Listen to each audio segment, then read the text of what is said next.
Buenas. Primeiramente, segundamente, terceiramente, queria agradecer demais ao Frederico, homem à frente da Magazine Luiza, maior varejista brasileiro, uma das maiores da América Latina. Tempos atrás a gente via que a Americanas ia acabar com a Magalu. Depois a gente ouviu que a Casas Bahia não tinha como competir com a Casas Bahia. Pelo visto, as coisas mudaram. Agora temos novos entrantes aí, chineses e novos concorrentes. Mas, primeiramente, queria agradecer a presença de todos aqui hoje. Dizer que essa jornada de podcast é uma jornada bem complicada. Muito difícil convencer as pessoas a falarem, ninguém quer falar. E a gente está nessa jornada aí fazem quase 20 meses. Nosso podcast é o que mais cresce no Brasil. Estamos chegando muito próximo dos grandes. No mês de outubro, a gente teve a maior audiência do Brasil, uma audiência extremamente qualificada. Nosso público é um público mais velho, a gente tem quase 25% total de ouvintes acima de 65 anos de idade. E no Instagram, a gente chega a bater 99% acima de 35 anos. Então, é um público extremamente qualificado que vem nos ouvir. Eu queria agradecer demais ao Fred, agradecer a Magalu, todo o time da Magalu que está aqui nos ouvindo. Eu queria abrir aqui... Fred, o podcast, agradecer o Corleta, te perguntando, os chineses vão destruir o varejo no Brasil? Bem-vindo. Começou bem, hein, Fé? Sempre. Primeiro, queria agradecer você, o Corleta, aí também pelo convite do podcast. Enfim, nós estamos estreando aqui hoje, né, e também a audiência aqui que está nos acompanhando, investidores e alguns funcionários do Magalu. Nós estamos estreando aqui em podcasts o Teatro YouTube, que é o segundo teatro YouTube do mundo e o único que tem essa concepção híbrida de ter peças normais, mas também de ter um espaço para criadores de conteúdo, influenciadores, né? Você como um dos principais aí canais do YouTube, 5 milhões de seguidores aí do teu canal, você está estreando aqui o Teatro YouTube e é um prazer estar, né, fazendo essa gravação daqui. Indo direto aí à tua pergunta... certamente não, né? Eu sou um grande admirador da China, já há mais de 15 anos, vou lá ano sim, ano não. Me tornei diria que um grande especialista em varejo chinês, e-commerce chinês. Acho que a China hoje, ela ensina mais para e-commerces estrangeiros do que os Estados Unidos. É um país mais pujante, você tem modelos mais vibrantes, enfim, muita capacidade de desenvolvimento tecnológico. E por isso há muito tempo eu vou lá e algumas das inspirações que eu tenho para o Magalu, por exemplo, o modelo de ecossistema que nós devemos falar mais para frente, eu tirei de modelos chineses, modelo lá do Alibaba, etc. e tal. Mas quando você olha assim, a China no Brasil ou o e-commerce chinês no Brasil, primeiro que eu acho que não vai acabar com o varejo brasileiro, por quê? 85% do varejo brasileiro é loja física. Não tem nenhum player chinês em loja física no Brasil. Então você não vai conseguir, né, acabar com o varejo brasileiro se você não está num segmento do varejo que representa 85% dos 2 trilhões de reais do varejo brasileiro. Então, muito difícil você fazer uma disrupção total, como você perguntou, só a partir do e-commerce. Mas mesmo no e-commerce, dos 4 maiores players de e-commerce do Brasil, nenhum é chinês. Você tem o Mercado Livre, argentino. Você tem a Shopee, Singapura, não é China. Tá? Não confunda Singapura com China.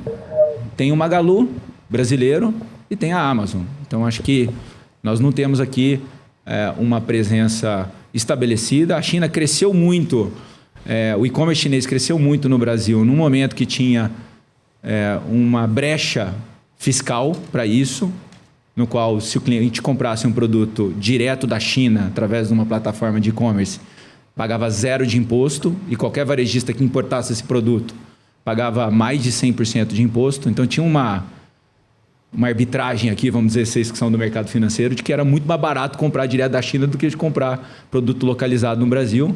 E isso praticamente acabou com o programa Remessa Conforme, que foi instaurado no ano passado. E, a partir daí, a competição ficou muito mais justa, né? A gente não é a favor de ter imposto. Eu sou bem a favor, eu vou falar isso aqui, de não ter imposto. Mas ou todo mundo paga ou ninguém paga, né? E do jeito que estava lá, o varejista chinês não pagava, o consumidor não pagava ao comprar no varejista chinês. E depois disso, como eu falei, são operações, né, todas menos de, sei lá, 5 bi, 10 bi ano, né? Nenhuma aí chegou aí, tá em condição de ameaçar. Dito isso, Ferri, eu gosto e ainda continuo vendo o chinês. A gente está trazendo um monte de marca para o Brasil. TCL, tem nessa loja aqui uma TV de 115 polegadas. Nós estamos aqui na Galeria Magalu. Estamos trazendo Oppo, Huawei, várias marcas, tênis, né? Nós vamos trazer uma marca de tênis que tem uma tecnologia de tênis tão boa quanto Nike, Adidas, aqui para o Brasil. Então, eu gosto muito. E nós temos também conversas com players globais. Então, o ano passado, o Magalu anunciou uma associação, um acordo estratégico com um varejista chinês, né? Que é o Alibaba. E a gente hoje vende nossos produtos na plataforma AliExpress, é a única empresa do mundo que vende produto local. Então, fizeram uma adaptação do sistema dele, que está em 180 países, para os consumidores brasileiros. Então, você pode comprar, você entra lá no AliExpress, você pode comprar produto do Magalu. E o nosso cliente do Magalu pode comprar também os achadinhos lá do Alibaba, do AliExpress. Você pode comprar os produtos de cross-border dentro do Magalu. Então, acho que é uma parceria ganha-ganha. Então, eu não só acho que não vai disruptar o varejo brasileiro, como pode ser um bom parceiro, como tem sido para nós no último ano e meio. Mas para a gente só falar sobre isso, eles vêm aqui, dão frete grátis e operam com margens negativas, né, com o dinheiro da matriz, né, para ganhar market share. Obviamente, a grande maioria dessas empresas opera um ticket muito mais baixo que a Magalu, mas é aquela política do caixa infinito, né, ganhar market share infinito, a Temu, Shopee e tal. Como é que tu vê isso? Porque os caras gastam dinheiro infinito, concorre um pouco menos com vocês por causa do ticket. O ticket lá é 80, 100, aqui o ticket é 700. Eu queria que tu falasse um pouco sobre isso, só para as pessoas terem uma noção de quanto a Magalu concorre exatamente com a Temu, com a Shopee, com essas outras varejistas que estão operando com margem negativa. Tá.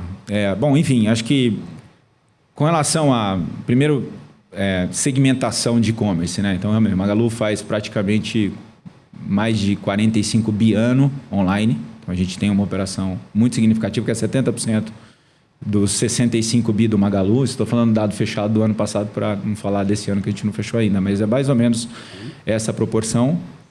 E a gente opera em faixas de ticket, como você bem colocou, a gente gosta de vender produto de marca, produto localizado, que tem regra do Inmetro, que tem todas as regras aqui da legislação brasileira. Então, a gente costuma trabalhar com produtos que não são achadinhos ou white label. Então, nosso ticket médio é de 5 a 10 vezes maior do que o ticket médio desses players. Tá? Então, isso é um segmento muito pouco afetado por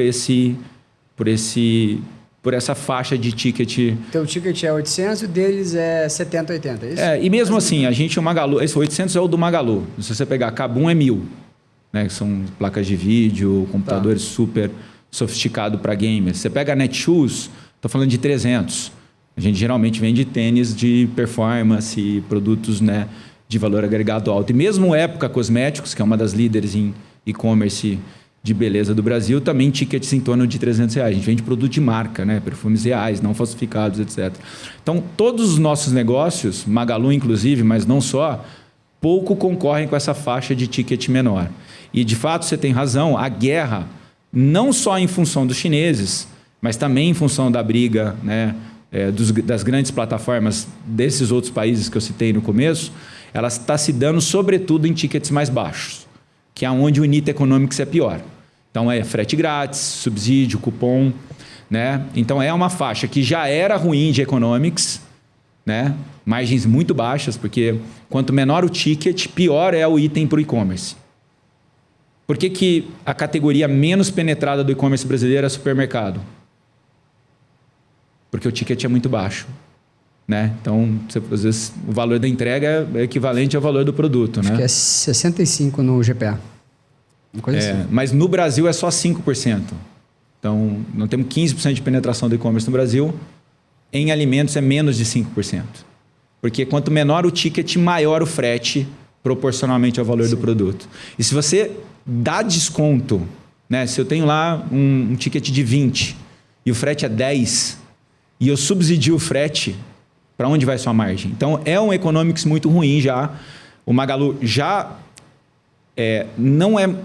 evita um pouco crescer muito nessas categorias, porque o unit economics é muito ruim. E agora, com essa guerra de preço que você citou, guerra de frete, de subsídio, a categoria está indo pior. Então, a gente tem realmente deixado... Olha, se está tendo uma guerra de sangue aqui nessas faixas de tickets, vão deixar essas plataformas brigarem e por isso vão focar aqui no nosso nicho, que é ticket maior. Inclusive, essa loja aqui, que é a Galeria Magalu, onde está o Teatro YouTube, a gente está falando que aqui não é um marketplace, é um brand place. Nós temos 150 marcas que estão aqui, que são as marcas que a gente quer estar forte no online e no offline e que vão estar mais seguras estando operando aqui dentro da nossa plataforma e os clientes comprando esse tipo de produto aqui do que entrar numa guerra de preço que não é favorável para a gente ou para o nosso resultado ou para o nosso acionista também. Só para falar aqui, o espetacular, a galeria parece um formigueiro aqui fora de tanta gente que tem comprando. Toca, Fulvio.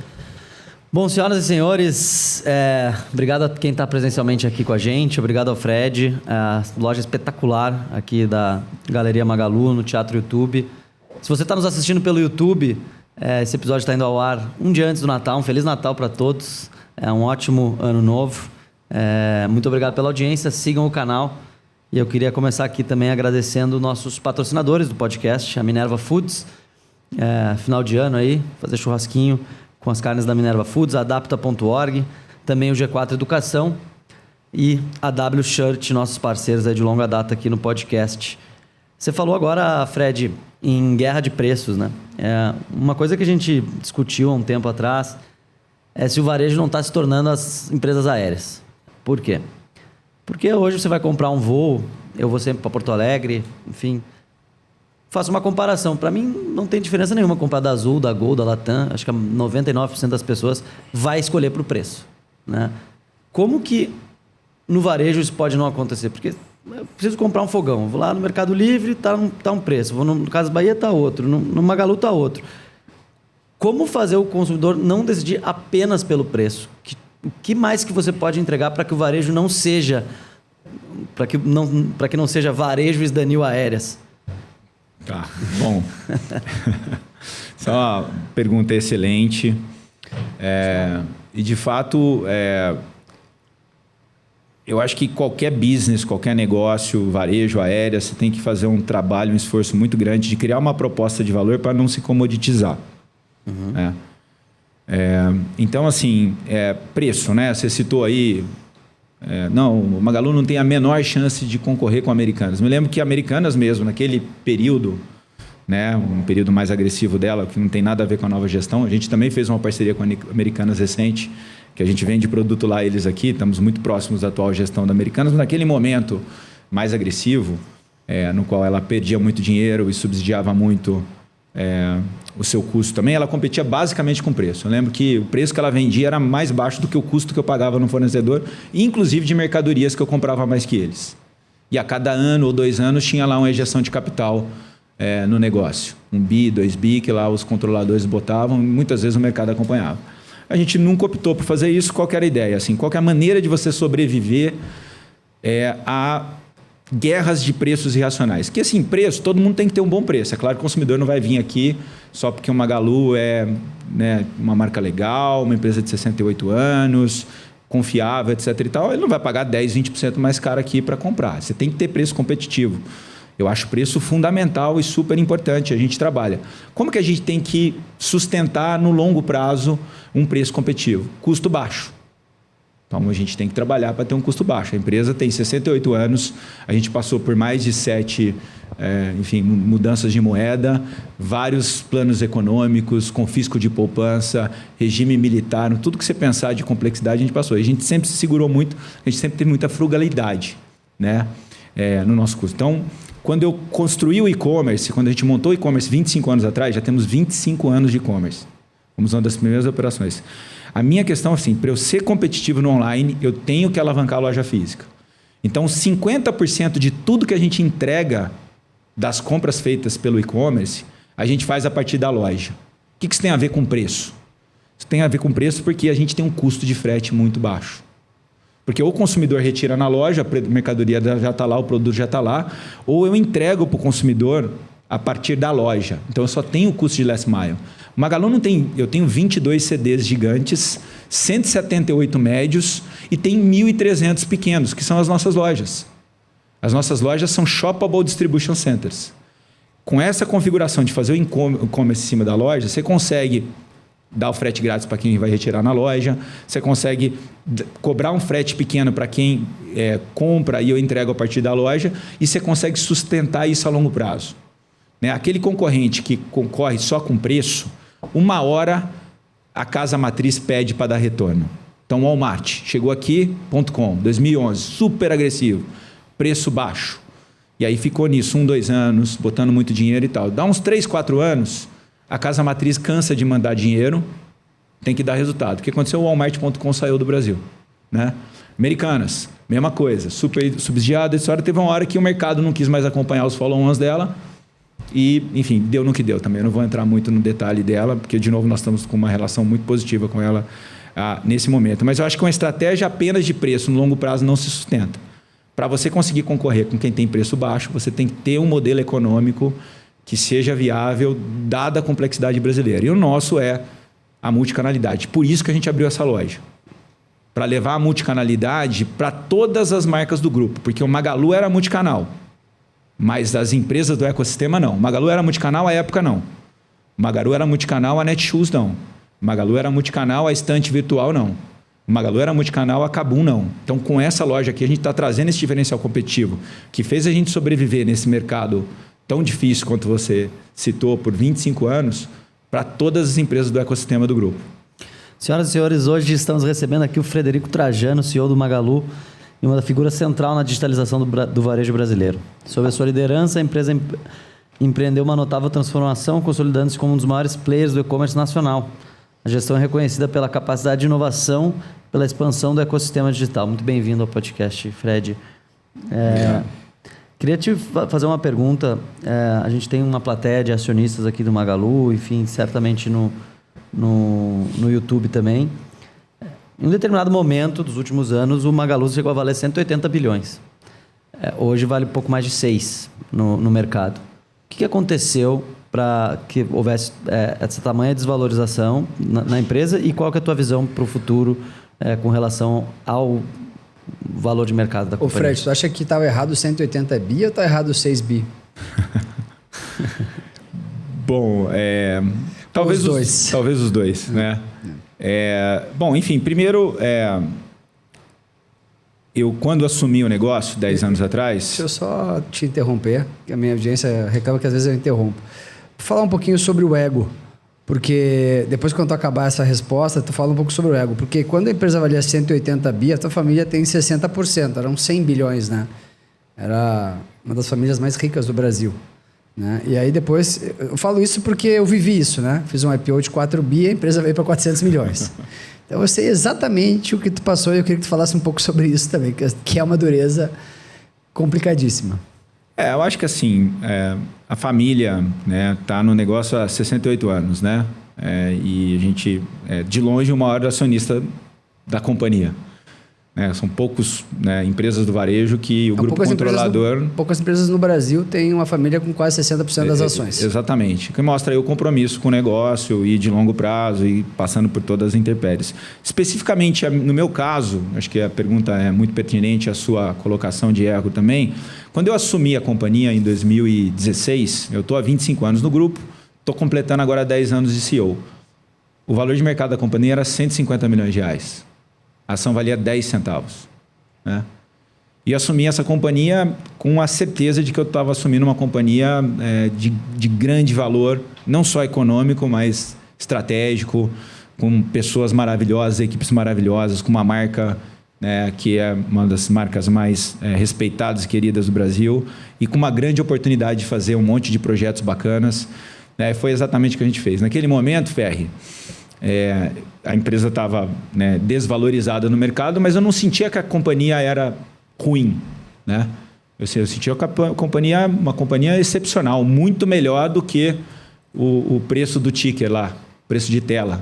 a gente estava. Eu estava muito confiante nisso. Qualquer entrevista que você pega a minha naquele momento, é de uma pessoa confiança, animada. Até o Breda, que é nosso acionista hoje, me conta que foi lá na empresa, achou que está todo mundo...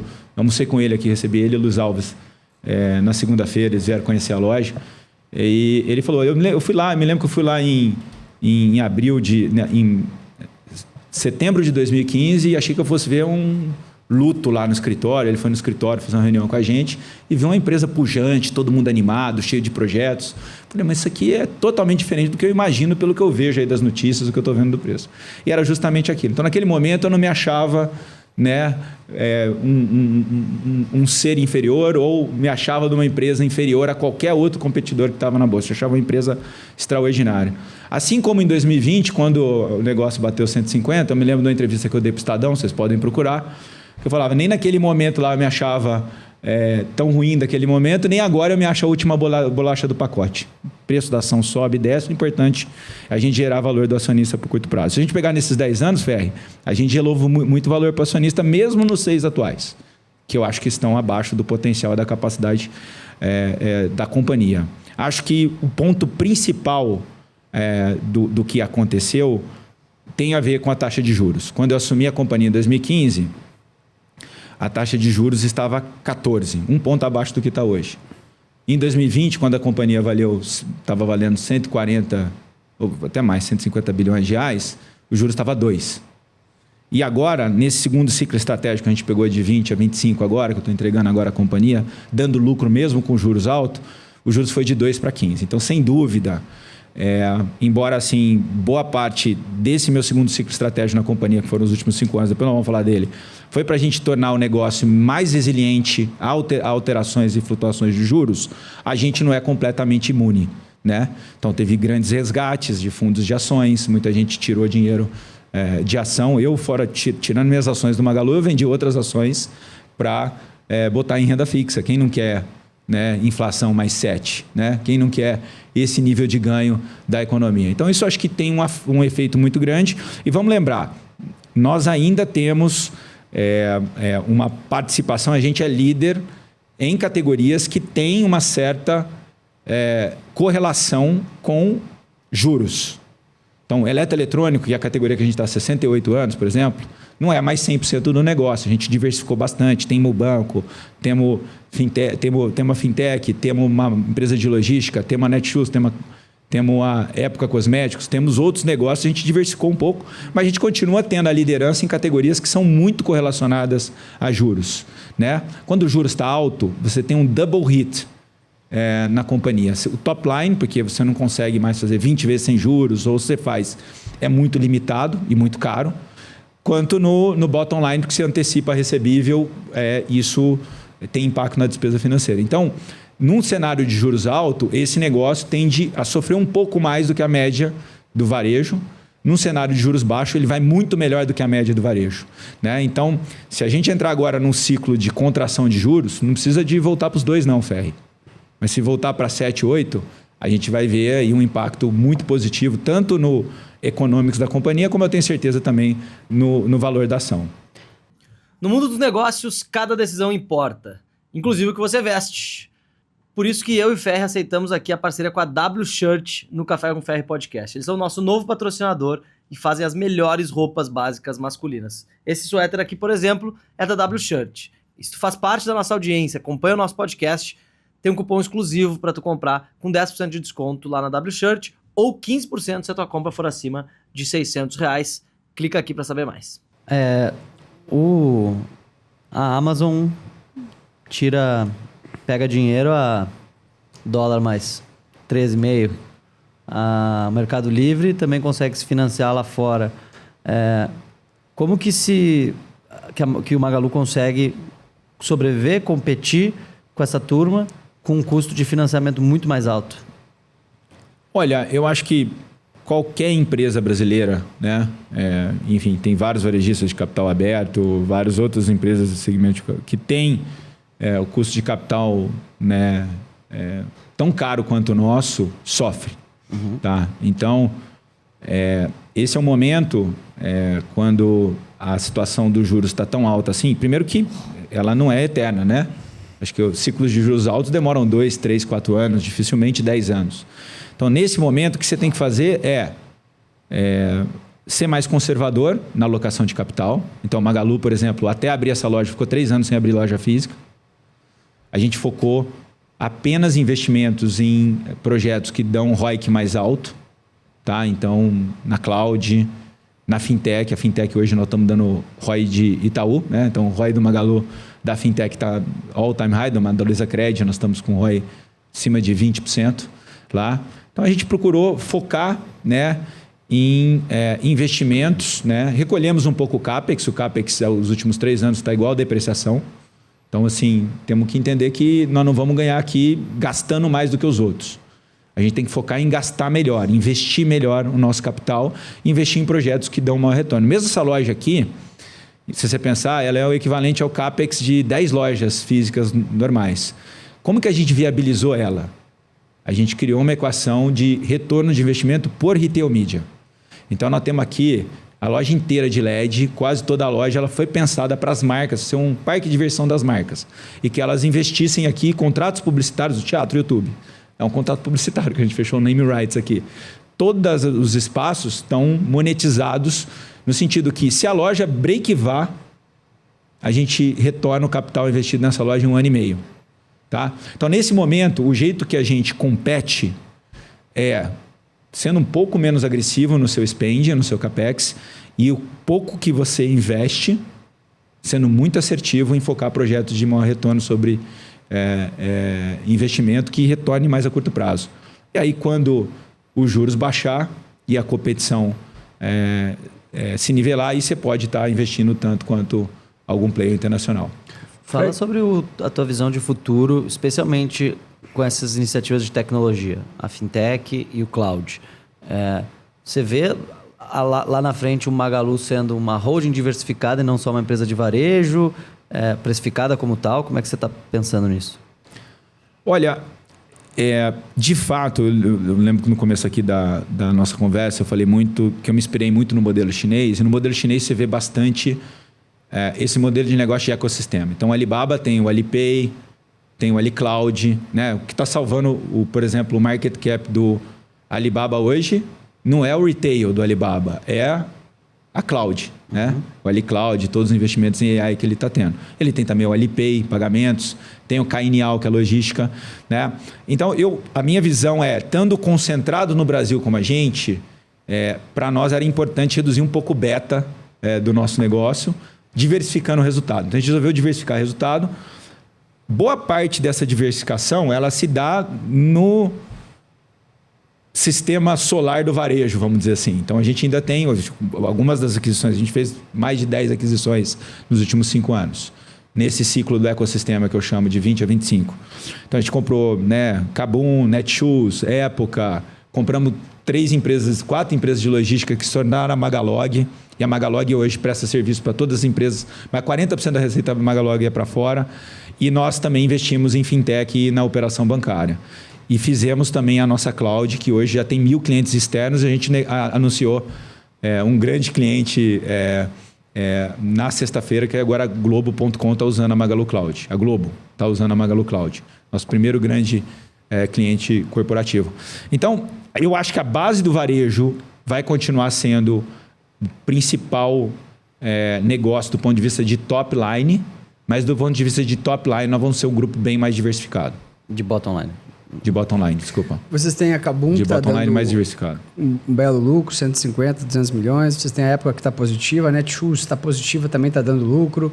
Vocês têm a empresa de logística, que tem uma soma de 4, 5, 6 empresas que vocês compraram, que é a Magalu Log, que também é uma empresa que está trabalhando para a Renner, para várias empresas. Vocês têm o Magalu Pay, vocês têm a Luizacred, que é uma empresa que está dando quase 400 milhões de lucro. Vocês têm o Cloud agora, que está negociando alguns contratos com o governo. Isso é uma notícia, inclusive, que eu nem sabia que o governo gastava tanto com Cloud. É um absurdo que o governo gasta com Cloud por ano. Até fiquei assustado. Vocês têm 7 empresas. Uma dessas empresas, de repente, o Magalu Pay, pode valer mais ou menos o market cap da companhia toda hoje na Bolsa. A companhia toda hoje na Bolsa vale 6 bi, vocês têm 60%, o Breda, que é o outro acionista, tem quase 10%, então vocês do conselho têm quase 70% da companhia, na mão do conselho de administração do Magalu, 30% está no mercado. Por que tu acha que o mercado precifica tão mal a Magalu? Tu acha que é o juro alto ainda? Porque tu tem 7 operações, 8 operações e uma delas, que é tipo Magalu, a Luizacred, já valeria o valor de mercado hoje que tu tem, né? Então todo o resto valeria 0. Por que tu acha que o mercado precifica tão errado a Magalu, na tua opinião? Olha, já falei que sem dúvida o fator principal, longe do segundo, é os juros. Sim, os juros têm um impacto significativo especificamente para o nosso papel, dado a característica de um negócio importante do grupo, que é o varejo de eletroeletrônico, que continua sendo aqui um pilar importante. Mas, além disso, assim, boa parte desses negócios que você descreveu agora, a gente adquiriu nos últimos 4, 5 anos. Então, boa parte desses negócios foram constituídos, investidas em 2021, 2021, né? Quase todos esses negócios foram adquiridos lá. E acho que só agora, esse ano, o ano passado e a partir desse ano, que está dando essa visibilidade que você está tendo. Então agora dá para ir lá ver o resultado da Luizacred acontecendo, o resultado do Magalu Pay, o resultado da Kabum, da Netshoes. Então, a própria loja aqui, a Galeria Magalu, foi acho que tem vários objetivos aqui de fazer a Galeria Magalu, mas ao invés de eu falar do ecossistema, ao invés de eu botar num PowerPoint, dar uma entrevista, cara, vem aqui, vem em loco o que é esse negócio aqui, que você falou, tá cheio, porque tem muita sinergia entre os negócios, né? Você pega o fluxo que vem aqui, tava o Cafu aqui dando entrevista agora, né? Tetracampeão, querido Cafu dando autógrafos aqui, encheu a loja o Cafu lá na Netshoes, ensinando lá, ele tava autografando camiseta dele e o livro também que ele colocou. Isso gerou um fluxo enorme que certamente as pessoas estão comprando na época, estão comprando no Magalu. Então tem muita sinergia esse negócio. E eu acho que isso tudo está acontecendo só agora, Ferri. Você pegar aí só 3 negócios, eu estava falando aqui, que é Kabum, Netshoes e Época, os 3 juntos têm GMV de 10 bi ano. É muito maior do que muita empresa de varejo de capital aberto que tem um market cap parecido com o nosso total hoje, né? Então, acho que tem muita opção a destravar e o que a gente puder fazer de, né, comunicar melhor esses negócios, passar isso para o consumidor, principalmente para o consumidor. Porque eu acho que se você, assim, o consumidor estando aqui amarrado em você, comprando mais, elogiando, eu acho que no longo prazo o investidor vem para tabela. Grandes empresas não nascem com fórmulas prontas, nascem com gestão, estratégia e decisões acertadas. E o G4 Educação já formou milhares de empresários que transformaram as suas empresas em grandes cases de sucesso. E é por isso que eles são o nosso novo parceiro aqui no Café com Ferri Podcast. Se você é dono de empresa que fatura mais de 2 milhões de reais por ano, chama aqui a Ana do G4 que ela vai te dar todas as instruções para tu conhecer os programas e se matricular, levar tua empresa para outro patamar. Clica aqui nesse link que a Ana vai liberar um presente especial para quem assiste o podcast Café com Ferri. Fred, eu vejo bastante nas redes sociais as pessoas criticando, dizendo que a tua mãe é eleitora do PT e que a Magalu é uma empresa petista. Eu queria que tu falasse sobre isso. A Magalu é uma empresa petista? Tem partido? Como é que é isso? Só explica para a turma aí. Qual a tua opinião sobre isso? Bom, isso é fake news. Enfim, a minha mãe, antes de mais nada, acho que ela ganhou ela nos últimos 8 anos foi reconhecida a líder de maior reputação do Brasil. É o ranking da Merco, uma empresa espanhola que faz no mundo inteiro. É a primeira vez que um líder, homem ou mulher, ganha por 8 anos seguidos a líder de maior reputação nos países. Ele faz em vários países, certo? Uma pessoa extraordinária. Nosso negócio, Ferri, eu acho que é fake news e acho que nós estamos vivendo um momento de tanta agressividade, intolerância, rótulos, bullying, que eu vou dar alguns fatos aqui, muitas pessoas vão ignorar os fatos que eu estou falando, mas mesmo assim eu tenho a responsabilidade de falar. A empresa tem 68 anos, né? Quando a gente começou não tinha, o PT é de 1980, PL de 1985, né? Então, antes desses partidos surgirem, né, a gente passou por vários tipos, governo de direita, governo de esquerda. Em empresa você nunca vai ver nenhuma entrevista de nenhum líder da companhia, nenhum sócio controlador da companhia, nem dela, nem minha, pedindo voto para ninguém. A gente acredita que as empresas não... A empresa não pode ter um partido político. Porque no Brasil, a gente tem uma carga de tributária de 35%. Significa que o peso de Estado no Brasil é muito maior do que quase todos os outros países do mundo. Você tem que conviver com qualquer governo. Se você escolher um lado e o outro ganha, e eu sou democrata, eu quero que tenha alternância de poder, você vai parar de conversar com o governo. As estatais são importantes, o governo é importante, decisões importantes. Então, você tem que ter capacidade de diálogo com qualquer governo que exista. Então, tomar uma posição, né, eu vejo muito empresário que estão falando, vota em tal. Minha mãe nunca falou.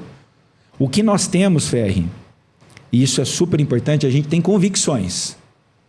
A gente tem princípios e a gente tem pautas e causas. E eu vou citar algumas delas que podem ser confundidas com uma causa de determinado partido, mas não são. E elas são muito anteriores até à existência desses partidos.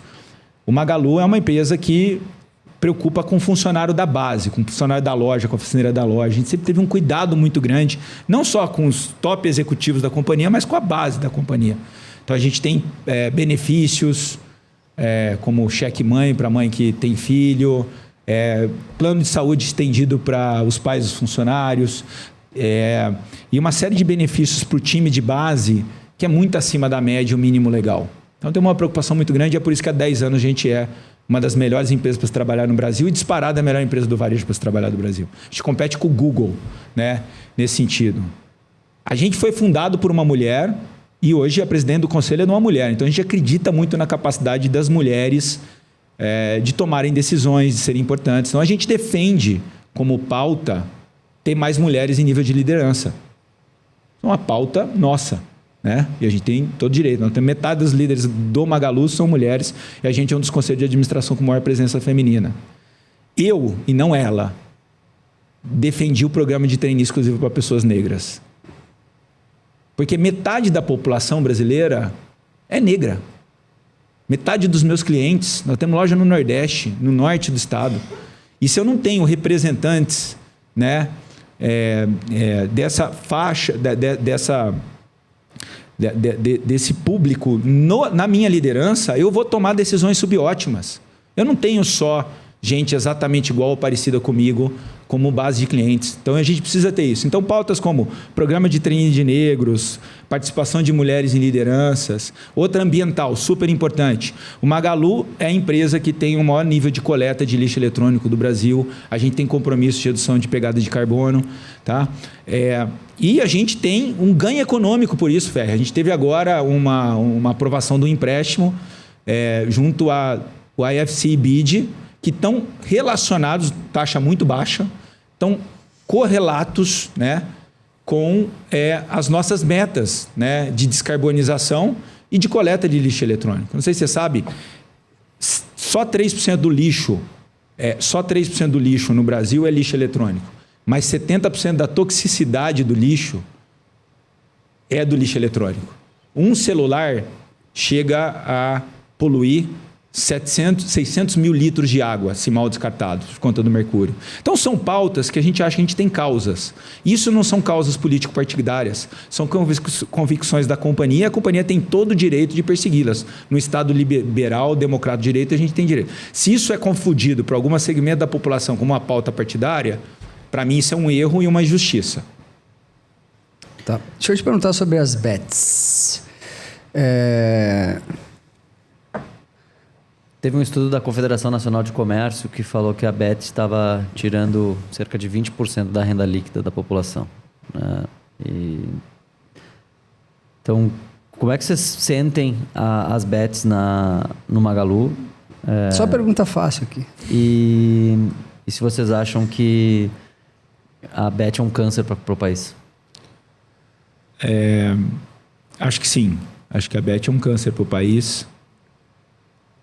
Não gera emprego, né? Então, praticamente tudo que é ganho, né, todo ganho econômico é emitido para fora. Eu sou a favor de cassino, que pelo menos você tem turismo e tem emprego. Eu também. E sou muito melhor cassino do que bet. E sou contra as bets. Então, acho Acho que é um problema não só para o varejo brasileiro, mas é um problema para o varejo brasileiro. Nós lá do IDV, eu sou vice-presidente do IDV, é uma das pautas mais relevantes para o IDV, das nossas causas lá do IDV, é o combate, né, acho que a falta de regulamentação das bets. Acho que se quiser tenha regulamentado. Acho que a legislação, por exemplo, inglesa, é extremamente sofisticada. A gente poderia copiar a legislação inglesa e botar no Brasil. Você tem limite por apostador, você tem controle, você tem uma agência reguladora só das bets. Então, você tem aí uma sofisticação regulatória muito maior. Então, eu acho que do jeito que está hoje, a bet é um câncer para o Brasil, precisa ser urgentemente regulada ou até extinta, tá? E se for aprovar algum tipo de jogo, de azar, que seja o cassino que pelo menos traga divisa, empregos e turismo para o Brasil. A gente teve em 4 anos atrás, 4 anos atrás, né, a pandemia, e fez com que as pessoas ficassem alguns meses em casa. Dito isso, elas compraram muitos eletrodomésticos, televisões, tudo, Air fryer. Air fryer, frigobar, tudo, né? Micro-ondas, várias TVs. Isso fez um boom da Magalu. Tu acha que essa ressaca passou, todo mundo consumiu? O cara comprou 5 televisões, as televisões não estragam em um ano. Ninguém estava gastando com serviços, né? Tava todo mundo A galera com antecipou essas compras. Tu acha que um pouco do efeito do varejo de eletroeletrônicos no Brasil foi a ressaca da pandemia? Agora a gente vai para um ano de Copa, onde as pessoas vão voltar a comprar com mais força essa linha branca, eletroeletrônicos e tudo mais. Esse efeito rebote vai voltar na Magalu ou tu acha que isso é coisa da minha cabeça? Não, acho que assim, é um fato de que naquele período, 2020, eu me lembro como se fosse hoje, que acho que acho que 10 de março de 2020 nós tomamos uma decisão de fechar 1.300 lojas. Né? Uma semana antes das medidas lá, a gente fechou as lojas. Naquele momento, Ferri, nós perdemos 60% do nosso faturamento. Imagina uma empresa daquele tamanho, né? As preocupações, inseguranças que não passam para a gente.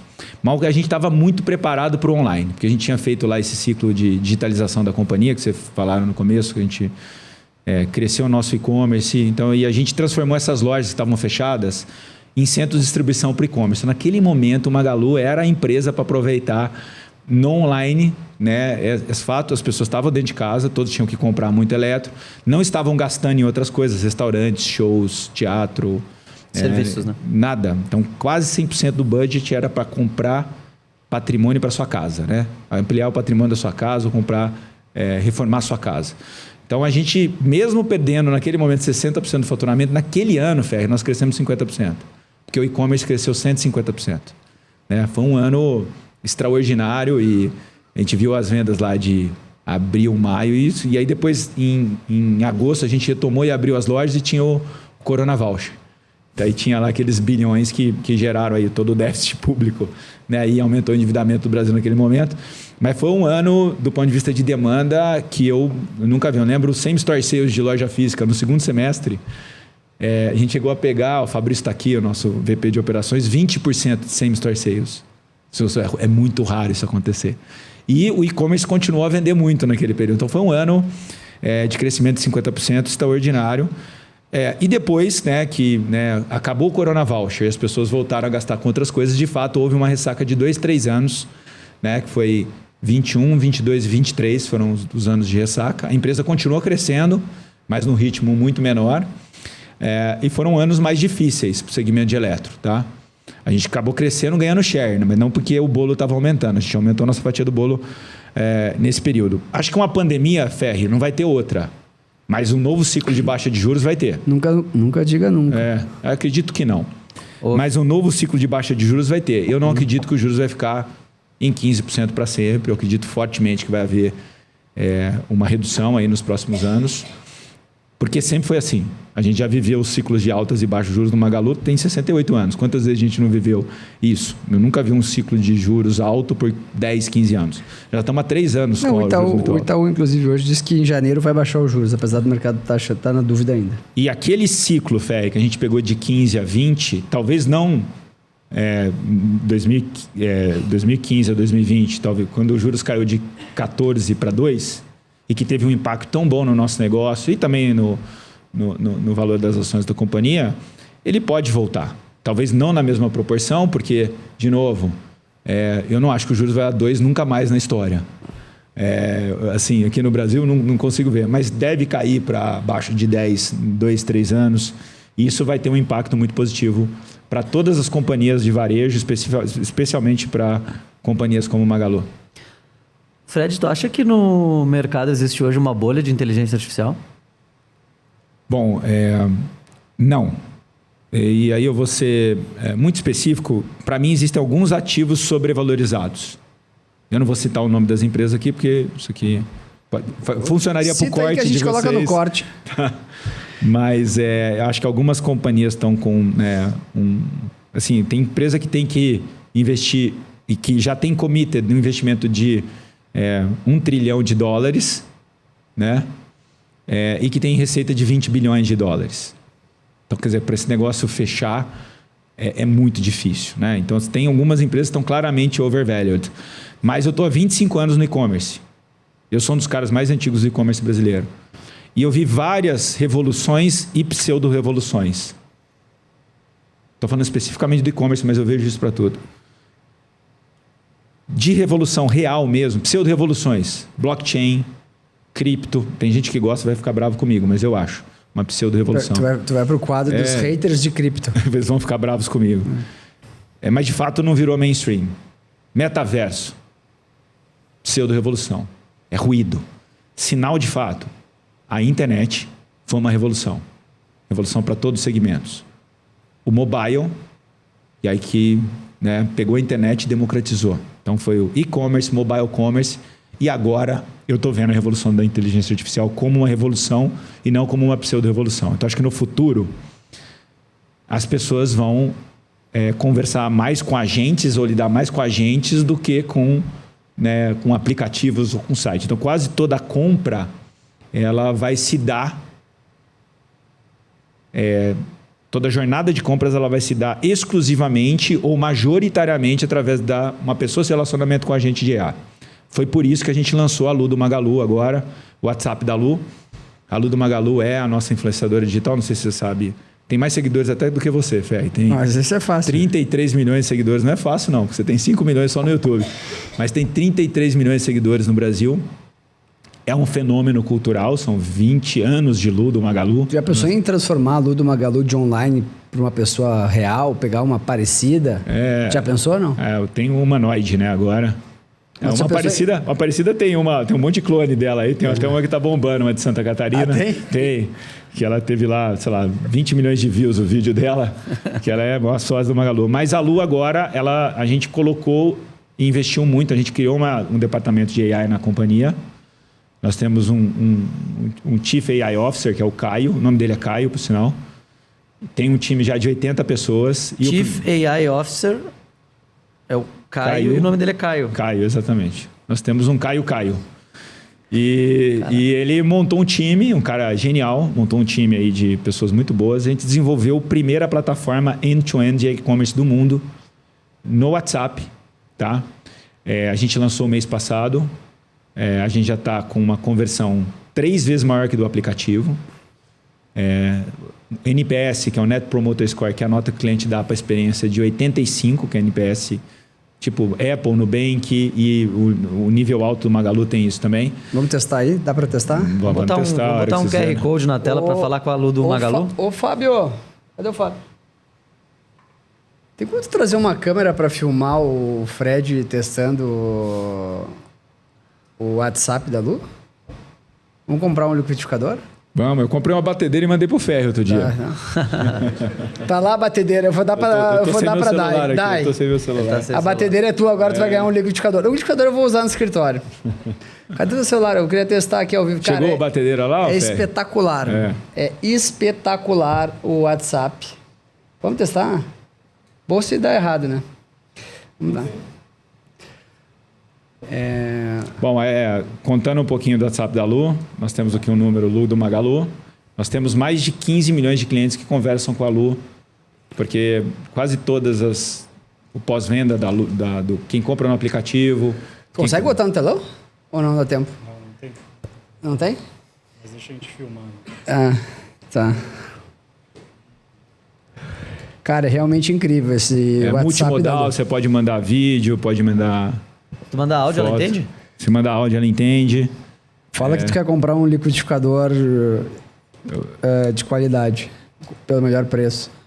E ela pergunta contexto, ela falou, eu quero comprar um liquidificador. Ela falou, para te ajudar a encontrar um perfeito, me conta. Você busca para o dia a dia, para receita mais elaborada ou algo mais compacto e fácil de guardar? Compacto e fácil de mais guardar. Compacto.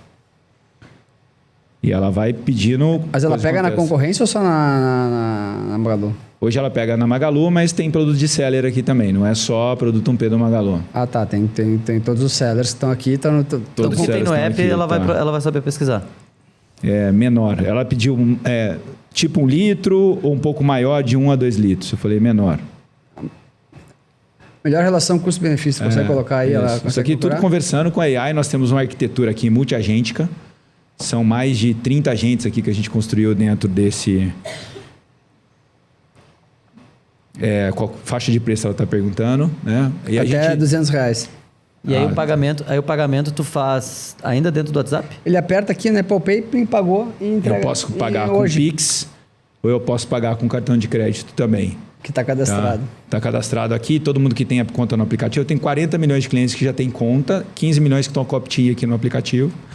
Tá? Enfim, aí você consegue fazer uma compra completa por aqui, pagar por aqui. Todo pós-venda vai ser feito aqui pelo WhatsApp da Alô. Tá? Bom, aqui achou os produtos aqui, abaixo de R$200, como você pediu. Deixa eu ver. Pode ver aqui. Compacto. Deixa eu escolher, caramba. É pra mim?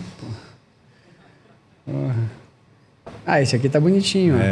Pode ser. 100 cruzeiro, ó. Vou pegar um mais caro que vai pagar, né? Deixa eu ver esse aqui. Eu já te dei uma batedeira. Vou te cobrar esse aí agora, hein? Vamos pegar o Pocket, então. Pega esse primeiro aí. Tá. Cara, extremamente rápido. Eu fiquei bem impressionado quando eu vi o Fred usando. Falei, cara, assim, 30 segundos ele escolheu, apertou, pagou, pum. Acho que entregou no dia seguinte de manhã. Até, podia ter entregue até no mesmo dia. Exatamente.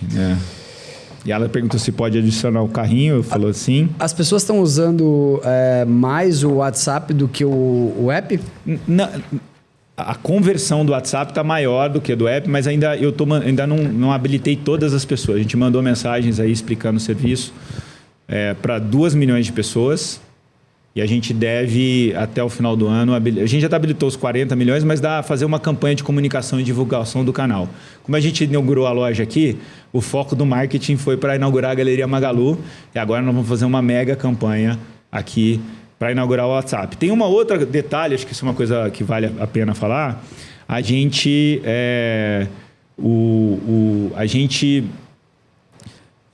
vai integrar o WhatsApp da Lu com agentes das marcas, tá? E a gente já lançou a primeira integração, uma integração mundial da Lu com o agente da Apple. Então a Lu, ela já é o maior especialista Apple do mundo. Porque ela está integrada, e a primeira integração que a Apple faz com a gente de fora, então toda vez que você perguntar de um produto Apple, ela vai conversar com a gente da Apple por trás e vai te devolver uma pergunta com uma precisão enorme de tudo quanto é detalhe. Você quer um AirPod para correr, ou você quer um watch, qual que é o melhor watch para correr? Eu gosto de correr, corro maratona. Então, ela vai te dar recomendação muito específica. Então, todo mundo que testar aqui, pegar o QR Code, eu recomendo tentar comprar um produto Apple para você ver o nível de sofisticação das respostas dela. Ô Fred, em abril de 2021, o Magazine Luiza valia no mercado $20 bilhões. Nesse mesmo abril de 2021, teu maior concorrente hoje, o Mercado Livre, valia $20 bilhões. Esses dois valiam a mesma coisa. A Meli, agora caiu um pouco, mas há 4, 5 meses atrás ela valia $140 bilhões e a Magalu valia $1 bilhão. Vocês não conseguem efetivamente concorrer com a Meli ou isso é uma lenda? Explica isso para a nossa audiência, para os nossos stakeholders, aí, os nossos acionistas. O que tu acha que esse gap abriu tanto de duas empresas valerem a mesma coisa 4 anos atrás e uma valer 150 vezes a outra? A Meli foi muito bem, vocês foram muito mal? Ou é uma precificação de custo de captação também que prejudicou? Como é que tu enxerga isso aí? Porque eu acho que esse gap, ele está muito grande e está muito errado, e eu sempre achei isso. Eu aproveito para perguntar para ti hoje, presencialmente aqui. Olha, Ferri, eu nunca falo de concorrente, tá? Você pode pegar todas as minhas entrevistas, eu não vou fugir da resposta, tá? Mas eu não gosto de falar de concorrente. Não, porque... que essa história do não tem como concorrer... O que eu posso falar assim, eu acho que em relação a modelo de negócio, existem modelos de negócio que são mais resilientes a flutuações de juros e modelos de negócio são menos eficientes ou menos... que sofrem mais com flutuações de juros. Tá? Então, você pega um modelo de negócio que é 100% 3P e plataforma, o problema é do seller, não é da plataforma. Né? Porque o capital de giro, que é o grande ativo que qualquer varejista tem, é capital de giro.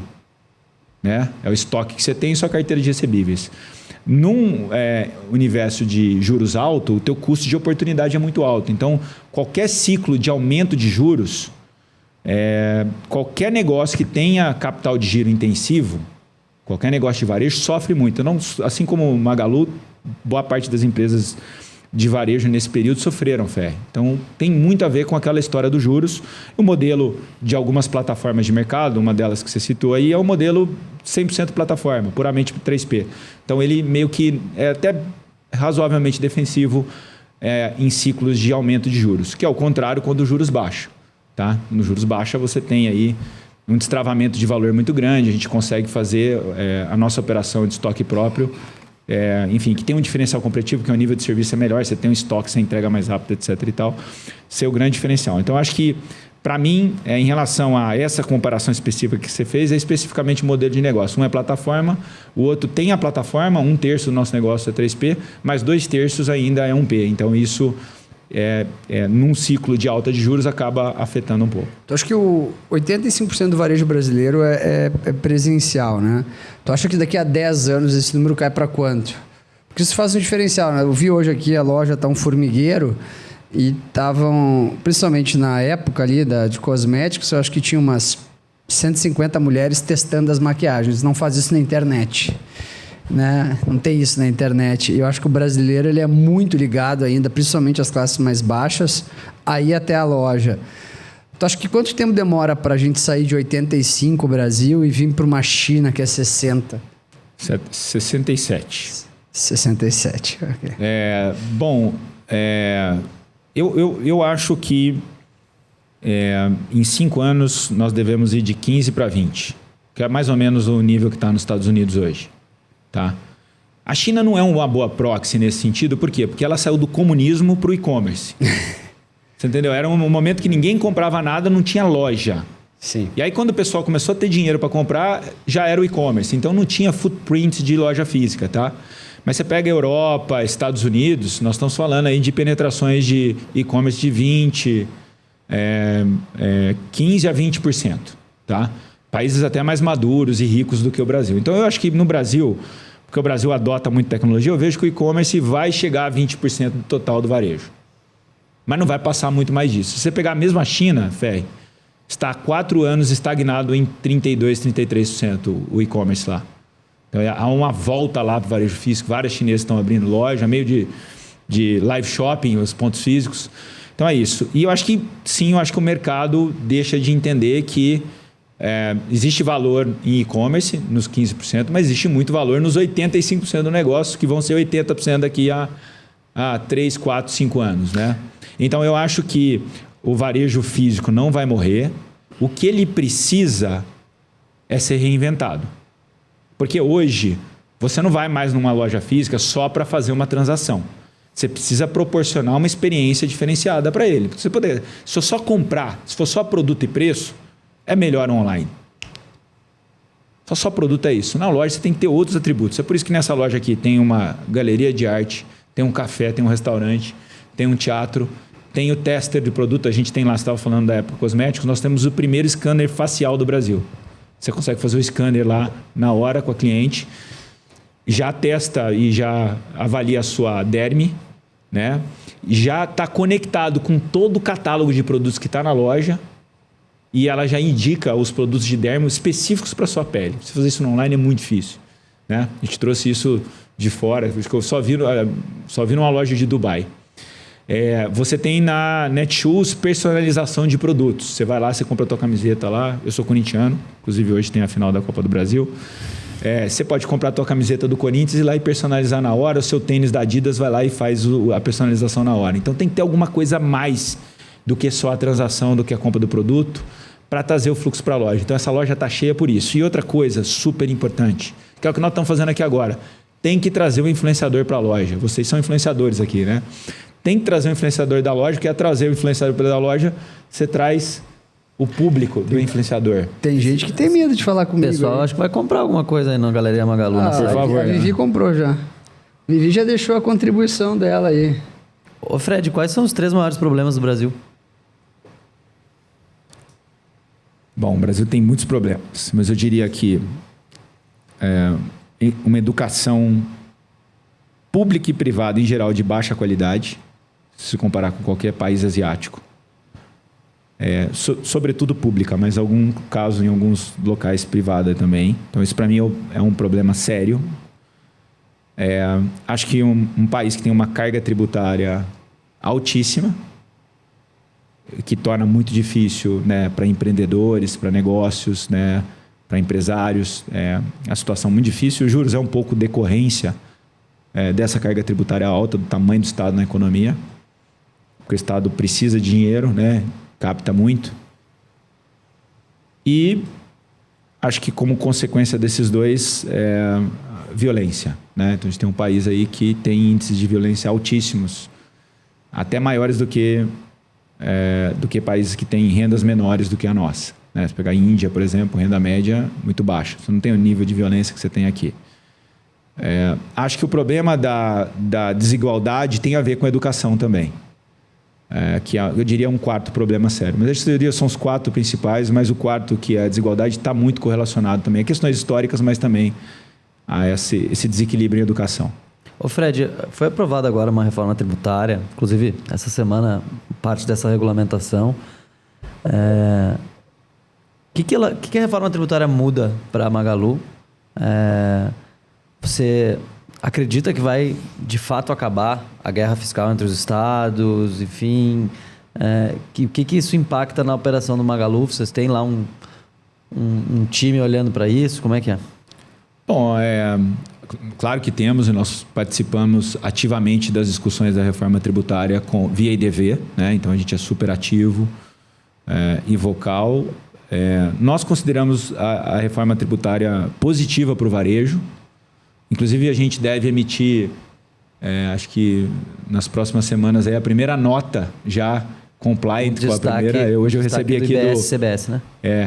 Hoje eu recebi aqui do nosso Labs, né, que a gente conseguiu entregar o sistema antes do prazo legal. Sem dúvida, tem vários... Assim, primeiro, do ponto de vista de carga tributária, ela é neutra. Adoraria que ela fosse, né, retracionista, se que fosse tivesse reduzido a carga tributária. Isso não aconteceu, mas não piorou, pelo menos para o varejo. E tinha um problema muito sério do varejo, que era essa questão de guerra fiscal, que às vezes você colocava o seu CD em lugares que o custo de servir era muito alto, mas tem uma questão também de crédito tributário. Então, você pega no balanço dos varejos, boa parte deles tem um crédito tributário muito grande que é o Estado devendo para o varejo. Né? Quando a gente deve, a gente paga... Vocês têm? Tem alguns bilhões de reais em crédito tributário. Tu não consegue monetizar isso? Conseguimos, mas é muito difícil, muito custoso e muito moroso, porque tem ST, substituição tributária, justamente por essa diferença de alíquotas estatuais. Tem né? Deixa eu só fazer uma adenda, te interromper. A Casa Bahia tinha, sei lá, 7 bi e tá vendendo, tá conseguindo monetizar com um deságio não tão grande. Deságio de 50% a 60%, altíssimo. 50%. Muito alto, não vale a pena. Para quem, enfim, estou falando em geral, as ofertas são assim e quem está vendendo é porque precisa de caixa. Não estou falando ela especificamente, estou falando no geral. Mas a tendência é que parte desses créditos tributários, com o fim com a reforma tributária, com a nova lei, nós vamos ter Enfim, nós não vamos estar gerando mais tanto crédito tributário como a gente tem, principalmente por questão da ST, substituição tributária, que você recolhe com antecedência. Agora a gente vai conseguir recuperar esse crédito com muito mais, ou não ter o crédito, ou recuperar com muito mais celeridade. Então, acho que do ponto de vista de caixa, carga tributária e resultado nem tanto, mas do ponto de vista de caixa vai ser muito positivo para o varejo. Tu acha que o brasileiro está cansado da polarização política? Bom, eu não sei o brasileiro, mas eu estou. Da polarização, da intolerância, acho um mal para o Brasil. Acho que não é só no Brasil, você vai nos Estados Unidos é a mesma coisa, você vai na Europa é a mesma coisa. Na China não, porque na China é só uma visão. Mas lá é uma ditadura, não tem muita comparação. Mas eu acho muito ruim para o Brasil isso. Se eu pudesse, acho que tem uma pergunta aí de vocês que... o que se eu pudesse ter um desejo, um poder, tem essa pergunta? Tem. Se você tivesse o poder de criar, legislar e executar uma lei, sancionar uma lei no Brasil, qual seria? Essa é outra pergunta. Essa pergunta seria eu faria hoje um teto de gastos com nível de gasto tributário muito menor do que está hoje. Tá? Acho que um teto real, como foi o da época do governo Temer, mas de fato com compromisso de redução da carga tributária. Eu acho que aí teria uma série de benefícios aí, com crescimento de negócios, empregos, que seria muito positivo para a nossa nação. Sabe que o Warren Buffett falou, que resolveria o problema do déficit fiscal dos Estados Unidos em 3 minutos, se ele pudesse. Ele ia só criar uma lei que cada vez que estourasse o déficit, os deputados não iam poder se candidatar à reeleição. Fred, o que tu acha mais atraente, o poder ou o dinheiro? Essas coisas geralmente andam juntas, né? Mas se eu pudesse escolher, acho que é o poder, porque um poder você pode fazer acontecer. Eu tenho muito amigo, Ferri, que vendeu empresa, está líquido, tem dinheiro no caixa, mas não está feliz. Porque não tem mais capacidade de realização, não tem mais plataforma de realização. A empresa, uma empresa do tamanho do Magalu, 40 mil funcionários, milhões de clientes. Então, o poder de você fazer coisas bacanas, legais, gerar emprego, gerar satisfação, fazer projetos diferentes como esse, o WhatsApp da Lu, isso é muito gratificante, né? Então, se eu fosse escolher, eu escolheria o poder. Diversos analistas já te questionam a empresa para vocês trazerem um sócio estratégico, ser um chinês, um americano, para suportar também uma captação mais barata. Se tiver um sócio chinês, ele consegue viabilizar um custo de capital mais barato, que hoje é o grande problema da Magalu. Vocês já pensaram nisso? Porque vocês têm uma participação extremamente relevante, tem mais um bloco que tem... O conselho de administração da companhia tem quase 70% das ações. Acho que nenhuma companhia na B3 existe um bloco de conselho de administração que tem 70% das ações. Acho que nenhuma, literalmente nenhuma, nem perto disso. Eu acho que a concentração de capital da companhia no conselho de administração da Magalu, acho que é o mais alto da Bolsa, se não me engano. Se não é o mais alto, com certeza top 5. Vocês já analisaram propostas? Vocês já pensaram nisso? Obviamente que não nesse valuation, né? Mas vocês pensam nisso, em trazer um sócio estratégico para tornar o negócio menos suscetível a essas oscilações malucas da política brasileira? Olha, Ferri, acho que assim, a empresa ela tem uma cultura associativa importante. Então, se a gente pegar um dos principais negócios do grupo nosso, que é a nossa financeira, a gente é uma JV com o Itaú, né? De mais de 20 anos. Nós temos 50%, o Itaú tem 50%, é uma empresa que tem em carteira de crédito 20 bilhões de reais. Nós tivemos também uma seguradora, que hoje a gente é mais uma corretora, mas tem uma parceria com o BNP Paribas. Nós por muito tempo fomos sócios do BNP Paribas, através da Cardiff, na Luiza Seg. Então, a gente tem um histórico positivo de associação, de parcerias, em subsidiárias do grupo, não na controladora. Eu não vejo nenhum red flag ou nenhuma, eu diria, nenhum veto. Se um dia vier alguma coisa que faça sentido, que tenha uma compatibilidade de valores muito grandes, que tenha complementaridade de operacional, eu não veria por que de não fazer. É uma decisão do conselho, não do CEO da companhia, e principalmente dos controladores, sem dúvida. Então, não vejo acho que nenhuma objeção ou rejeição à ideia, mas eu não vejo, isso não é uma coisa que está em iminência de acontecer, não tem nenhuma conversa real nesse sentido. Ô Fred, como é que você pensa o futuro da Magalu nesse sentido de sucessão? Continuar? Você quer que seus filhos sejam CEO da Magalu? Você quer levar uma gestão que possa ter um CEO que não seja da família? Como é que você vê esse movimento de empresa familiar, pelo tamanho da Magalu, continuar nesse sentido ou não profissionalizar, eventualmente até a família sair? Olha, eu considero que a empresa hoje é profissionalizada, né, no sentido de que acho que no conselho a gente deve ter o quê? Só uma pessoa da família, né? Um representante e um acionista, né, no conselho. Na gestão da companhia nós temos 2. Né? Eu tenho 10 executivos principais, mas algumas dezenas de diretores, só 2 pessoas da família. Então, a família é uma empresa de controle familiar, mas absolutamente profissionalizada.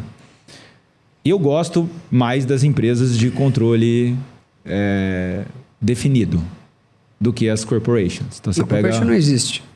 Posso contar o meu caso no Conselho de Administração. É pior que estatal. Você viu lá, É pior que estatal. Então, você pega, por exemplo, empresas aqui, VEG, controle familiar. Aí você pega Itaú, controle familiar, né? Você pega o Magalu, controle familiar. Então, assim, eu vi muito mais casos de sucesso de empresas que têm controle definido, compromisso com o negócio a longo prazo, do que empresas de capital pulverizado ou controle. Então, acho que, assim, pelo menos no Brasil, essas empresas tendem a longo prazo performar melhor do que as empresas de controle pulverizado. Eu tenho uma proibição dos meus patrocinadores para dar opinião em podcast, eu só posso fazer entrevista aqui. Eu patrocino, mas tu não pode dar opinião. Eu vou aproveitar para contar o caso eu entrei no Conselho de Administração do GPA, né? Do Pão de Açúcar. A gente tem uma participação relevante na companhia, os meus clientes estão aqui. Muitos aqui têm uma participação relevante lá, junto comigo. Cheguei lá, primeiro dia eu, conselheiro de administração do grupo GPA, e aí o pessoal estava apresentando, lá, abriu lá a apresentação, né, do Conselho de Administração, o pessoal estava apresentando o NPS. Olha, o nosso NPS saiu aqui de 77, foi para 80, 1 hora naquilo. Eu fiquei intrigado, eu falei, cara, a empresa está perdendo dinheiro há 17 trimestres. A gente tem que resolver o problema estrutural da companhia. Parecia sabe aquele desenho daqueles bichinhos coloridos? Como é o nome? Teletubbies? Teletubbies. Os Teletubbies ali e tal. Nenhum conselheiro com ações, ou seja, ninguém com dinheiro no risco, só ganhando salário de 100 mil por mês. E assim, conselho de administração só chegava a notícia positiva. Enquanto a companhia queimava 300, 400 milhões de caixa por trimestre. Graças a Deus, depois de muita briga, eu consegui tirar todo mundo de lá. Agora temos novos acionistas e tal, mudou praticamente toda a empresa. Agora acho que com o dono a coisa vai andar. Mas tu acha que o conselho de administração ele tem que ser sócio da empresa, ou tu acha que o cara assim, o cara está aqui, vai nos ajudar, vai contribuir, mas o dinheiro dele não está em risco, ou tu acha que o cara tem que ter a pele em risco para tomar a melhor decisão ou para agilizar mais rápido, senso de urgência, capacidade de se indignar. Senso de urgência no GPA agora tem. Capacidade de se indignar agora tem. Há 6 meses atrás não tinha. O pessoal estava lá. Se a companhia quebrasse, não quebrasse, não tem. Tu acha que os executivos e os conselheiros, eles têm que ter a pele em risco? O cara muito rico, mas ele está lá fazendo a gestão, tomando decisão por 50 mil colaboradores, 40 milhões de clientes, mas a decisão que ele tomar não vai impactar em nada a vida dele. Qual a tua opinião sobre isso, Fred? Acho que, Ferri, é o que eu falei. Eu realmente acredito no Brasil, não posso falar, nos Estados Unidos não é bem essa característica. Lá as corporations rodam muito bem. Mas no Brasil eu acredito que as empresas de controle pulverizado definido, né, de controle familiar, com controle, empresa de dono, rodam melhor. E as experiências que eu tive, ou as empresas que eu mais admiro, quase todas elas praticamente todas elas têm essa característica. Teve algum momento nesses últimos anos, foram anos difíceis, né? Acho para o Magalu, ciclo de juros, tudo mais, a queda no valor de mercado. Teve algum momento que tu falou, caramba, talvez aqui na minha gestão acabe esse negócio e... teve algum momento que tu pensou que o Magalu poderia não passar por esse ciclo? Acho que nunca duvidei da companhia, mas sim, tivemos momentos muito duros e difíceis, né? Esse 2021, 2022, que qualquer líder, né, que não tenha sangue de barata, que tenha, né, a paixão e o amor pelo negócio que eu tenho, o compromisso que eu tenho de levar esse negócio para frente, né? Eu sou 4º presidente dessa companhia em 68 anos, né? Eu tenho adoração pelo negócio. Uma paixão assim, como se fosse parte da minha família, o negócio. Então, você vê lá o negócio sofrendo, é como você vê um filho sofrendo, um parente sofrendo, né? Então, é duro, é difícil, dói, né? Não é, um executivo, num momento desse, pede demissão e procura outro emprego, né? O meu negócio, a gente está muito committed com o negócio. Mas justamente por ter uma empresa com essas características, né? Uma empresa que tem uma equipe fantástica, líderes que estão comigo há muito tempo. Tem aqui um regional que cuida dessa loja, tem 45 anos de Magalu. Meu sócio, meu primo que está aqui tá aqui na plateia, tem quanto tempo de Magalu? 30 anos de Magalu. Caralho. Começou no berço. Começou. Então, a gente tem um compromisso aqui muito grande que mesmo em momentos difíceis, né, a gente tem um grupo muito forte que se ajuda. Então, se eu estou lá né, com um momento mais difícil, um vai lá e ajuda o outro, né? Eu vi isso muito no BTG. Naquele momento difícil do BTG, naquele momento do Esteves. Eu vi muito isso naquela empresa lá, que é meio um secto, né? Os sócios lá, os caras são muito comprados. Eu tenho alguns amigos que são sócios lá que são... É impressionante. E os caras seguraram a barra e fizeram para mim um dos maiores turnarounds da história. Ou gestão de crise, né? Não chegou a ser um turnaround, porque ele sempre foi bem. Mas gestão de crise da história do mundo, tá? Para mim é um case para ser estudado mundialmente, porque tem aquele grupo de pessoas apaixonadas pelo negócio que mesmo em momentos mais difíceis perseveram e não largam o barco. E eu vejo muito disso aqui no Magalu também. Fred, eu percebo que nos últimos anos, a gestão da Magalu, até a nossa RI está aqui, vocês estiveram meio reclusos. E vou te dizer, tem que ser bastante corajoso para dar uma entrevista no meu podcast. Usualmente os caras têm medo, mais medo que nem o do diabo. Eu vejo que tu está aqui bastante eloquente, corajoso. Tu acha que chegou a hora da virada da Magalu? A empresa apanhou muito nos últimos anos. Tu acha que chegou a hora, os negócios todos viraram, estão todos positivos, que agora tu voltou para falar. Tu acha que chegou a hora da virada da empresa, o juro vai cair, as vendas vão voltar a crescer? E eu queria também que falasse um pouco sobre o efeito dos juros, além do resultado financeiro da companhia, que óbvio, se cair de 15 para 10, dá mais 700, 800 milhões de geração de caixa, não é essa proporção, mas também aumenta muito as vendas quando o juro cai no Brasil. É um efeito... espacato, né? Da bailarina. É mais ou menos que tu vende uma ação e compra outra. A que tu comprou cai e a que tu vendeu sobe. É espacato, né? Queria que tu falasse um pouco sobre esse efeito e se tu acha que chegou a hora da virada da Magalu. Eu acho que na economia real, né, já teve a virada da Magalu. Então, a gente voltou a dar lucro o ano passado e continua dando lucro esse ano. Mesmo com os juros a 15%. O que tempos atrás era inimaginável, né? Uma operação que era o Magalu 10 anos atrás, com juros a 15, ia estar dando, né, centenas de milhões de prejuízo por tri.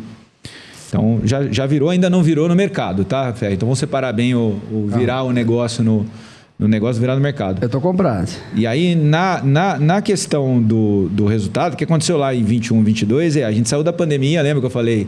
Cresceu 20%, o negócio 50% crescendo, todo mundo comprando eletro. No outro ano, em 2021, os juros foi de 2 para 10, para 12. E a gente adicionou 1 bilhão de despesa financeira naquele momento, né? E a venda das mesmas lojas que tinham subido 20 em 2020, caiu 20% em 2021, no terceiro tri de 2021. Então, você tinha aí despesa financeira crescendo e a alavancagem operacional caindo naquele momento. Então, eu fiquei 2 anos que eu não tinha que falar com o mercado, eu tinha que trabalhar. A gente tinha que arregaçar as mangas e trabalhar. Não adiantava eu falar. Tinha que fazer primeiro para depois falar. E acho que foi nesse período que a gente integrou as empresas no grupo, montou o ecossistema e fizemos um monte de...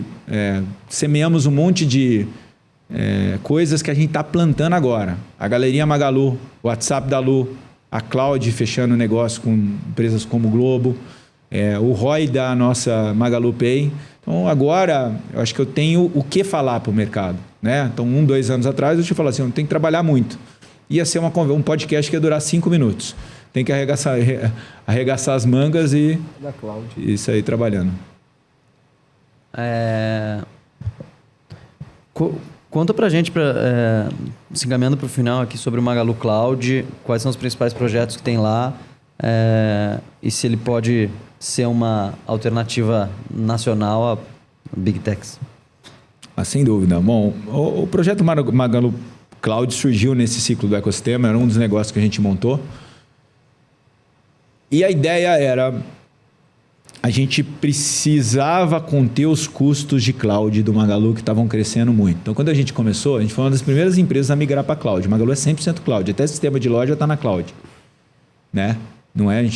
Há muito tempo a gente não comprava, né, servidor. Então, era tudo 100% cloud, fomos os primeiros a fazer migração muito antes de muitos players aí, digitais, etc. No começo, quando você comprava serviço de cloud, o dólar estava 2 para 1, então era tudo barato. Né? Então você economizava muito dinheiro migrando do on-premise para cloud. Só que aí o dólar foi para 3, 4, 5, né? E os subsídios foram caindo. Só para as pessoas contextualizar, quanto a Magalu gasta por ano de cloud? A gente não é aberto, mas centenas de milhões de reais.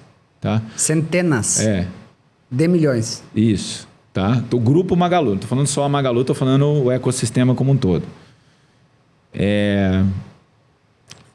E a gente queria controlar isso. E a gente viu que a gente conseguiria, fazendo a nossa própria operação de cloud, ter um custo mais baixo. A gente começou a fazer conta e começou a falar, consigo economizar aqui 30%, 40% do que eu estou gastando hoje, fazendo a minha própria plataforma. E aí o raciocínio foi, se é bom para mim, por que não pode ser bom para terceiros? Tá? Então a gente tomou uma decisão de abrir para terceiros. Então a gente tem 1.000 clientes na cloud. Fechamos alguns contratos muito bacanas esse ano. Nós tivemos o nosso evento da cloud aí sexta-feira. Tinha anunciou o Globo como cliente. E outros também que estão lá na nossa plataforma. A gente já migrou 50% do volume todo do Magalu para Magalu Cloud, com a economia que eu estou descrevendo. E o que tem acontecido agora, que é muito interessante, que é essa questão geopolítica, essa instabilidade geopolítica que está tendo, essas discussões das tarifas, elas acenderam um alerta para todos os governos do mundo, não é só o governo aqui do Brasil não, em geral, sobre a questão de soberania nacional de dados. Porque teve uma questão agora que a polêmica foi tarifa. Sim. Imagina se fosse dado. Falar, não vou te tarifar, eu vou prender o seu dado. Eu vou capturar o seu dado. Existe arcabouços legais para captura de dado.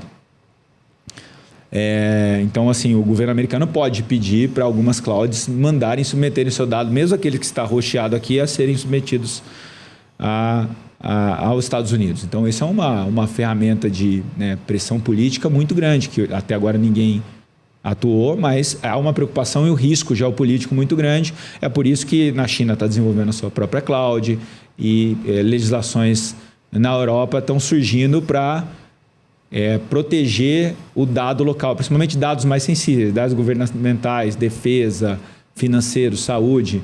Então, existem uma série de regras que estão falando, eu quero que o provedor de cloud seja local de controle nacional submetido à regra local.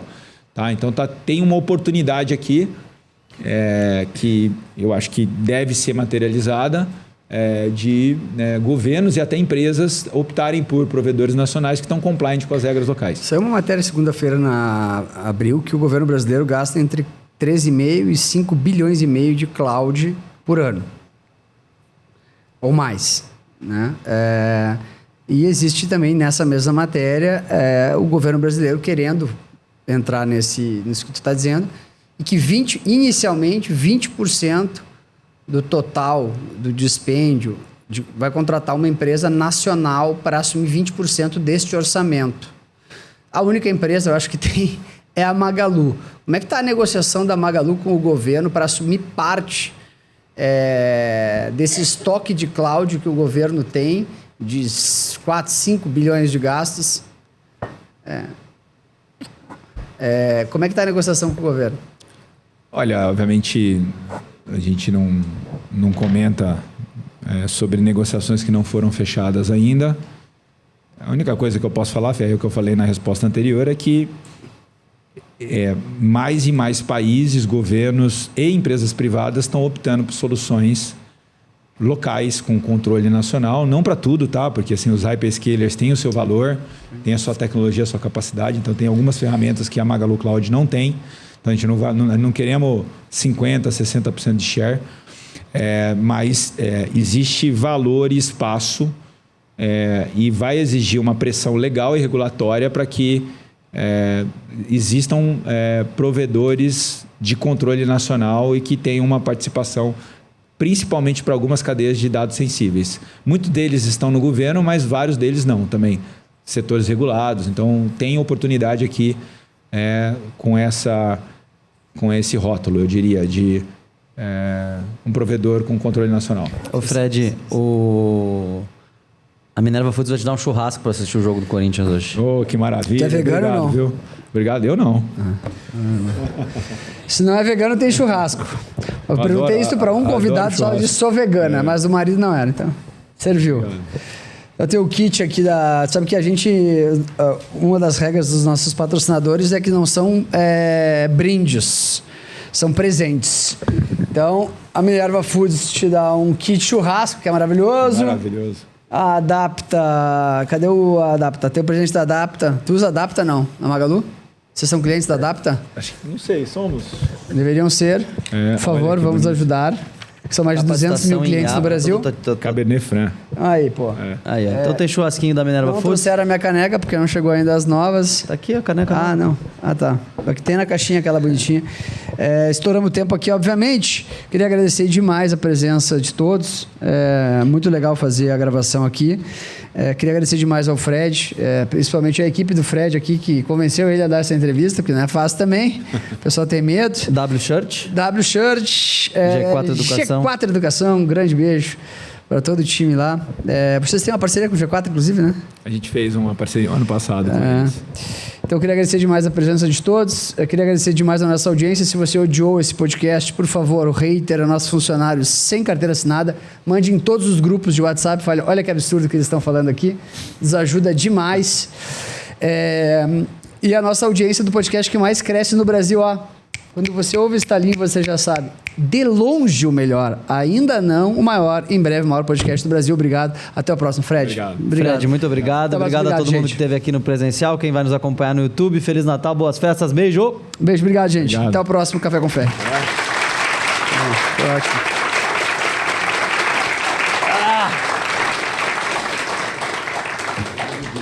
Foi ótimo, cara.